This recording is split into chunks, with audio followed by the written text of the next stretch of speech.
Welcome to Drawn Onward. I'm your host, Teresa Janzen, and today we're going to look at breaking the generational chains of harmful family relationships with my special guest and co-contributing author, Phylis Mantelli. Welcome to another edition of Drawn Onward. Today I have a special guest with me. This is a continuation of the series of author interviews in the She Writes for Him Stories of Living Hope project, the collaborative book project that has 30 stories of God's redemptive hope. Today I have Phylis Mantelli with me. Welcome, Phylis. Thank you. It's great to be here. Thanks. Yeah, for sure. You and I are neighbors in the book. Our stories are one right after the other. I know. I saw that. I got kind of excited. Yeah, it's fun to meet a neighbor. So welcome. So could you just start us off? Maybe I know your story is a bit about relationships in your family. So just start us off with a little bit of your background and maybe a glimpse at how things look different today than how they did when you were a child or growing up in your family. Yeah. Well, growing up in my family was crazy. I grew up very violent. My mother was alcoholic, suspected bipolar, and severe depression, narcissist, like the whole 9 yards. You just never knew what you were going to come home to. And lots of abuse between her and my dad. And then she left my father for another man, had a baby, and there was more abuse there. So needless to say, lots of trauma in my life, but not recognizing that, of course, just trying to survive through it. Thinking that I was going to be different because I saw as a child, things didn't look like other families. But when you end up being in that kind of situation, it becomes normal for you. Mm-hmm. And so I did all the wrong things in my 20s and went down it was the 70s. It was sex, drug, and rock and roll. We just kind of went with the flow, and anything to numb my emotions. We were taught always as children to shut up, be strong, don't tell anyone your problems. And so that was a problem growing up, is that I kept stuffing a lot of bad things. So fast forward, I became a Christian at 35. I will say, my mother raised us as Catholic, but she had a skewed image of God. But I want to say that I'm so grateful that she introduced us to a faith. And so I always heard God's small voice, even as a child. I just didn't know what it was, but I always had this inner direction. Sometimes I would listen to it, sometimes I wouldn't. And I noticed that when I listened to it, things went better. But of course, just, growing up in the way I did, I just kind of shoved him aside. After a series of really life lessons in my 20s, went through a bad marriage, lost a baby to congenital heart disease. I hit a low point where I thought I really need to change the things that I'm doing that have become habit for me. Got remarried, and when I was pregnant with our second daughter, things were going so good that I thought, I think I need to thank someone bigger than myself. And lo and behold, God put me in this relationship with a friend that was a Christian, and she introduced me to a non-denominational faith. And I walked in that church and I literally had a Holy Spirit moment. I could just feel the jolt going through my body. And I thought, I'll never be the same again. And I went home and told my husband, and I'm, pregnant. I have a 3-year-old daughter. And he's like, that's great, honey, for you. I'm not ready to do that. And I thought, oh my gosh, what are you doing? You brought me this way. I have this beautiful heart feeling, really wanted to dive all in, but it was my first test of faith. I heard God telling me, do you trust me? Just let me work on him. You do your faith. And so I went to church for 3.5 years with my children without my husband. And now it just seems so long ago. My kids are grown. I'm a grandma. And it's just so beautiful to look back at the history of how God brought us like full circle. I always tell people we're not a perfect family, but we're a bonded family. I was able to take care of my mother while I was raising my kids for 16 years, and she passed from Alzheimer's. And she never felt safe or the love of God, but there were little moments that God showed me where she said words of affirmation to me that had never happened before. And it was like I knew God needed me to hear those words before she passed. So my girls got to see how to love someone who wasn't very lovable, but to show a forgiveness that really does surpass all understanding, because it would have been understandable to just let her go and not talk to her. She was difficult, but through those times, like, she really showed some gratefulness, and we had some good moments, and I'm really grateful for that. And I think we broke generational chains by doing that. Yeah, that's an amazing recap of that long redemptive story that God has brought you on. And I really love the fact that you recognize that even though your mom was really broken during your years growing up, that God was there and even brought about good from the fact that there was some type of faith tradition in your family, even if it wasn't that full bodied personal faith, even if it was tradition or routine or whatever that was. Yeah. God used that still, even in the midst of, even through a really broken person. So even though my mom had this skewed vision of who God was, she was very fearful of him. She didn't realize how much God loved her. And then she threw in horoscope stuff and astrology. I was like, what's wrong with this picture? But, it was just her confusing mind, and she was just grasping at anything. And if she knew that he just loved her and she could just listen to his voice and let that guide her, I think things would have been so much different. But she just kept reaching for whatever was the easiest thing at the moment. However, I would watch her pray on her rosary beads, and I would see like that deepness in her. And so that settled into me. I do remember that. And I remember walking into church and feeling that reverence for it. Also fearful, not healthy, but again, just so grateful, that I look back and I knew there was a God. I think that's the biggest thing, is I knew there was a God. I just had to find out who he was. Exactly. That's the journey that we're all on in one way or another. And even your mom was, in Mhm. her own way, probably seeking God. Mhm. And yeah, so was there a time as you were caring for her later in life, you said that she began to speak words of affirmation and you felt that as a gift from God.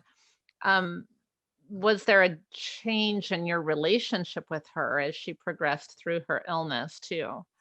I would say the only change was that there's 3 kids in our family, and I was the only one that stuck it out with her. The other Oh, ones, they walked away because it was just too hard for them, and for different reasons, and they have their own stories. But I think there was a trust built between us for so long. She kept trying to push me away, push me away. She's kind of like that.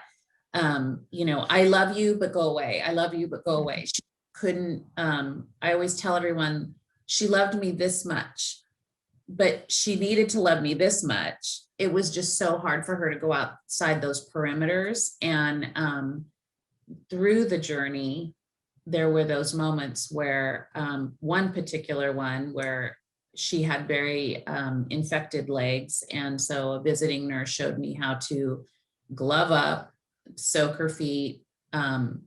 We had to wash her feet and then wrap them in Eucerin lotion and then wrap them up in bandages. So it was kind of like the craziest moment. I was kneeling, washing her feet, and she touched the top of my head and said, "You're a really good daughter." and I bet you're a really good mom. And it shocked me so much because my mother didn't talk like that, that I couldn't even look at her. I just kept looking at her feet, and, my body kind of went still for a minute. And it was like, I could hear God telling me, like, soak those words in, like, I'm telling you, like, she loves you. Ugh. So, Yeah, that's such a beautiful picture, and even the spiritual connection of the foot washing.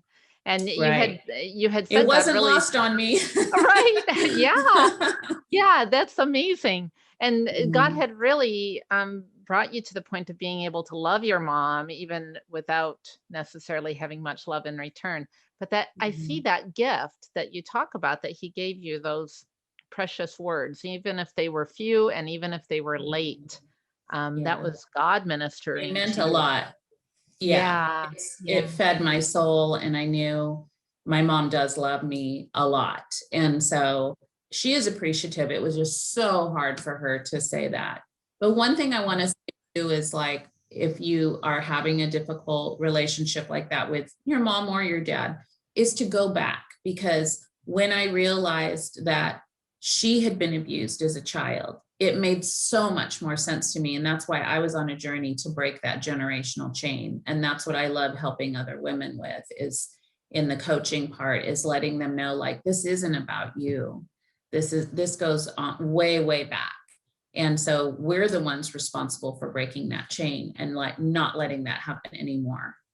This idea of breaking generational chains and thing, that is a really difficult thing to do. And Mhm. now your children are grown, are they? And how is that Yes. manifesting itself in your family today? Well, it's so great because so I have a 30-year-old and How'd that happen? almost, I know. I'm like, how did this happen? And she's a mama of two. We just had a new we have a 3-year-old grandson, and then she just had our granddaughter in November. And then my youngest daughter is turning 27 in April. And so, gosh, we're in a sweet spot now, because, like, teen years, I was like, I'm doing everything wrong. This is not the way I wanted it. And you just have to hang in there and know, like, there's different seasons. And we're in a really sweet season now where, they respect the work that I do. Obviously, my youngest came to work for me. She is just such my biggest fan. Like, she's such a champion of what I'm doing, and helps me and tries to promote me even more. And so I see how that the difference between mother-daughter relationships, and this is the other thing, is I've learned to say I'm sorry. There are times when I do things horribly wrong, or I say something wrong, and they're like, that hurt, or you shouldn't have done that, or I didn't give you permission. I have to get permission to, like, put something out on blast on social media, or even doing this. I have to be really careful about how much information I give, or, just clear it with them. And I know a lot of times moms just say, well, I'm the mom and I can do whatever I want. That creates a lot of friction. Your adult children are their own people, and you need to respect their boundaries and their privacy. So that's something I've learned over the years, is that when I see the hurt from them saying, Mom, like, you shouldn't have said that in front of those people, I'm like, I got to humble myself, and I have to apologize. And then I have to remember, do not do that just because you thought it was funny, or just because, it's like, you have to have their permission. And so that's the difference, because my mom had no filter. She would just say whatever she wanted to say, and she would cover it with, I'm the mother, I know best. Who do you think you are? Those kind of statements. That's something you have to break if you want to create something different. I know my place. When I go there, I say, what do you need me to do? I don't go in there and try to change all their stuff, or this is the right way and this is the wrong way. It's like, what do you need me to do? And if I'm doing something wrong that they have a pattern of, I say, oh, show me your way. So you have to be open to really releasing and knowing, when your kids grow up, they are their own person, and you need to respect the boundaries of when you're in their house, and you're just there to love on them, love your grandkids, be supportive, be helpful. Do not overimpose on your rules. Yeah, that's really great advice. That's actually a lot about what God has led me to be writing about lately is for parents of adult Mhm, children. And I think I allowing them to be their own person and inviting you into their space and honoring mhm, the level mhm, of which they do invite you. One of the things that's really hard, and you talked about this a little bit maybe with your siblings, is that everyone has their own pace at which mhm, they can re-enter a relationship or and where those boundaries are for them. And because none of us are perfect parents, and right. and you weren't either, and I'm not, and my children aren't, and there are things that I have done in the past that have been hurtful to my children. Mhm, And if as adults they are still in a place of needing to protect themselves, I can't just jump in and say, but I've changed, you should be embracing me. And that is going to come at their own pace. And that's really hard for people. And you were willing to be vulnerable and have a connection with your mom. But, mhm. not everyone is ready to do that. I always say, just because a parent is a parent, I don't like the phrase blood's thicker than water, because I don't think because you have a title of parent that that entitles you to be whoever or whatever you want to be. It just doesn't. Like, you wouldn't let a friend treat you that way. Why are you letting a relative treat you that way? And that's any relative. If somebody is crossing a line, then you have a right to set a hard line boundary and say, you cannot enter into this space because we are clearing this for another generation. Like, we're going to make this a different path. And so I'm really, really strong on that. I don't believe in people trying to, force their way into their kids' lives. And just because I'm your mom or I'm your dad or I'm your uncle, no, you have to honor that. You have to earn that respect and really be respectful again of that person's place and their boundaries. And if you can't do that, then you can't have a relationship with them. So tell me, when did writing become a part of your journey? Well, that was kind of organic. I was doing a lot of small groups. I was leading small groups in ministry, and I was getting asked to speak at church. I thought, there's something going on here. And so then I thought, well, I can't keep doing this one on one. But if I can write a book, maybe when I go to speak, I can, give the book to the masses so that the ones that I couldn't meet with or talk to, they could read my story and see the redemptive story in that. So I wrote Unmothered, Life with a Mom Who Couldn't Love Me, in 2019. And that has just been like a joy I get direct messages, texts, emails, like from people just thanking me for writing that book. Because there was a lot of books with therapy. Therapists would write books and they would have case studies of how these situations were. But I wanted to hear what happened to the person afterwards. They would just give a little snippet and then they would do their therapy talk. Since the title of your book is Unmothered, and usually we learn to parent from our parents, was there Mhm. someone else who stepped into that role in your life when you were growing up or at some point in time?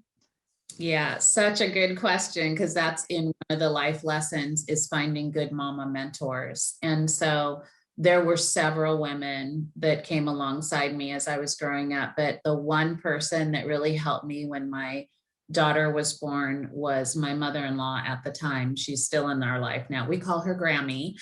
She was a mom to me, and I call her mom. My kids call her Grammy, and she's still in our life today. And she is probably one of the biggest mentors for me, that she showed me what true motherhood looked like. Well, God's created us to be people in community. And I always think that the family is kind of that practice community that hopefully we learn some lessons and then we can reflect that in the church and then to the Yeah. world that is seeking to know God. So you did Unmothered in 2019, Mhm. and that's out and available. And then you have Yes. She Writes for Him Stories of Living Hope, the collaborative Yes. project that we're both a part of. So what's coming up for you next? Oh gosh. Well, there's lots of things swirling in my head, but I do want to write a second book on this. I have 6 life lessons of growing up with being unmothered. And so it's something I do teach in a course, and that's on my website. But I think a second book is needed to kind of break down each step and show them how I came out of that whole journey of growing up in that dysfunctional family. We just finished our Memorable Memoirs course and threw that up on the website. It's all a 4-week course done for you. There's little video snippets and modules for workbooks, and we're super proud of that. And then my life coaching with the mother-daughter thing is called Patience and Grace Life Coaching. And so that does walk us through one-on-one. If you want to do that with me, I am helping women walk through those 6 life lessons. Well, I've really enjoyed getting to know you a little bit, especially because you write from that daughter's perspective of what it's like to be unmothered. And a lot of my writing is from the parent's perspective, and those So good. sometimes distant, broken, and challenging relationships in the other direction. So that's really fun to see Mhm. how God has connected our stories, and Yeah. especially as neighbors in the book. So tell us, how can we follow you, your journey, your website, social media? What's the best way to connect with you? Yeah. So the easiest way is phylismantelli.com. It's Phyllis with 1 L. And it's PhylisMantelli.com. And everything that you need to know is on there. I'm on Instagram, same thing, Facebook. We also have an unmothered community that it's private. And so if you answer 3 questions, you can join the community. And we're just, I'm still piddling around with it a little bit and refining it, but we have post questions on there. We try to start conversations, and I think I'm going to be going live on there probably once a month and just doing a Q&A and seeing if there's any kind of struggles that people have that we can help with. But yeah, just building a community to let women know you're not alone in this. Like, not everyone has a, loving, wonderful mom. And if you don't, like, we can find ways to get you moving forward where you don't get stuck in that. So, well, Yeah. thank you for spending time with us today and sharing a little bit of your story. And I know a lot of people are going to be blessed by the short story in the She Writes for Him Stories of Living Hope book, and then the ministry that you have moving forward too in your other work. So thank you so much. Thank you. Drawn Onward is more than an amazing palindrome. It's a production of TeresaJanzen.com.